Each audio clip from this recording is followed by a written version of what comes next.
Bonjour, bonsoir mesdames, messieurs et bienvenue à la chaîne Azania African. Votre présentateur a le plaisir aujourd'hui de venir dans une nouvelle vidéo sur comment va se faire le déconfinement. Je vous en prie, comment va se faire le déconfinement. Puisque depuis plusieurs semaines, nous vivons le confinement qui a été appelé la quarantaine. Donc on a déjà franchi plus de 40 jours pour certains. Et jusque-là, le déconfinement risque de poser problème. Comment cela va se passer? Si vous voulez savoir comment va se passer le déconfinement de notre point de vue et sur la base de ce que nous vivons, installez-vous confortablement, cliquez sur la cloche de notification. Après vous être abonné, abonnez-vous et cliquez sur la cloche de notification et surtout partagez cette vidéo en invitant les autres à y adhérer massivement. Sur ce, je vous dis à tout de suite.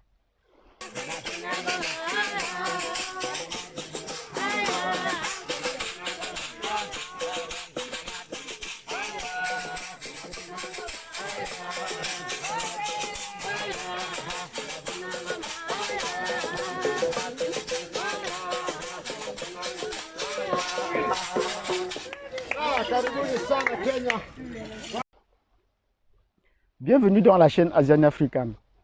Nous avons posé au début de cette vidéo la question de savoir comment va se faire le déconfinement. Autrement dit, comment est-ce qu'on va mettre fin à la quarantaine? Pourquoi est-ce que nous posons cette question?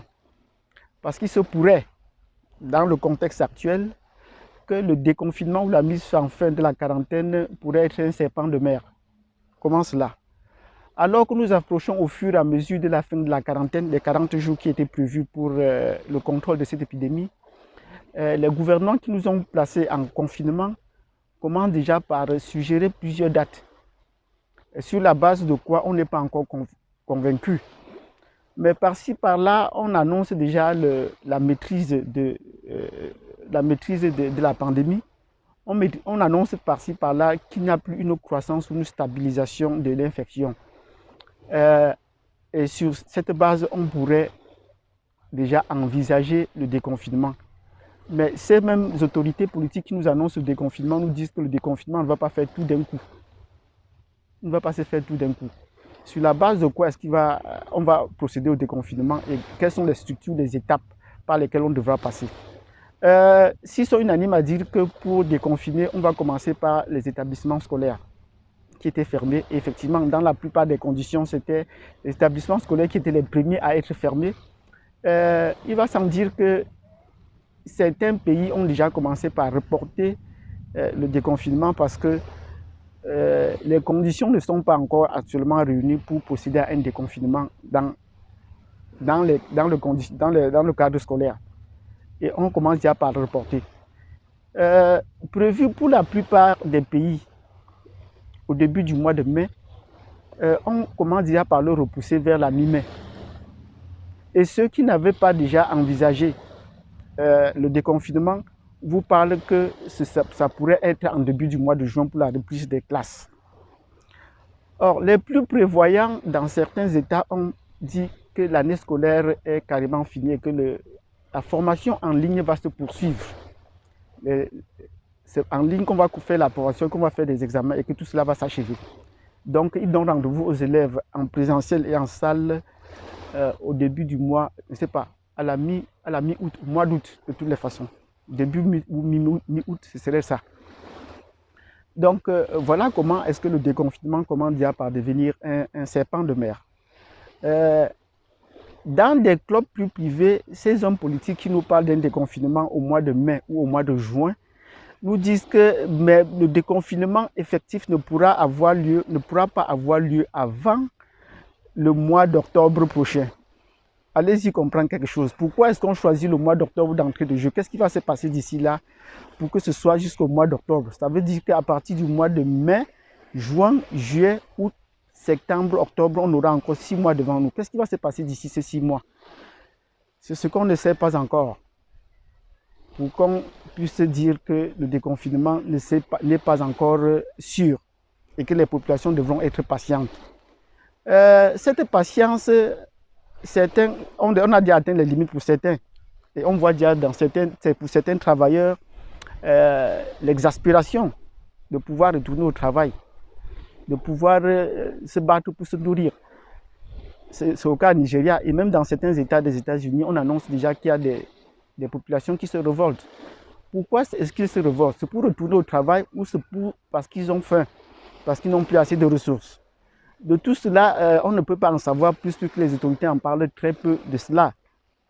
Parce que le contrôle de la population passe également par la maîtrise de leurs émotions. Jusqu'à quel niveau est-ce qu'ils peuvent supporter le confinement? Puis, si on ne peut pas supporter le confinement, jusqu'à un certain seuil, il faudrait donc déconfiner. Mais est-ce que cela ne poserait pas donc un risque de santé globale? Comme on était dans les précédentes épidémies qui ont eu dans les années 80, notamment la grippe espagnole, on a également connu un déconfinement. Et le premier déconfinement qui a eu lieu a entraîné une joie telle que la pandémie a encore pris une ampleur qui était plus grave que la précédente. Donc, comme aujourd'hui nous avons parlé des 1000 morts par jour, on pourrait atteindre les chiffres de 2000 morts par jour. C'est-à-dire plus grave que la précédente. Ce qui était agréable pour la grippe espagnole parce que les gens étaient tellement joyeux. Et je prends le cas de certains pays africains où on a tenté de relâcher certains établissements pour le déconfinement. Mais cela a entraîné des joies et des explosions au point où comment est-ce que les gens peuvent boire ou se réjouir ayant des masques? Voilà des situations qui peuvent accélérer la contagion, la contamination ou les infections à se propager davantage. Donc, pour le déconfinement, comment cela va se passer? Une chose est sûre, les autorités annoncent que le déconfinement va se faire par étapes. Ça va se faire par étapes. Donc, tous les établissements de travail ou de rencontre ne pourront pas ouvrir tout d'un coup. Mais on mise toujours plus sur l'école.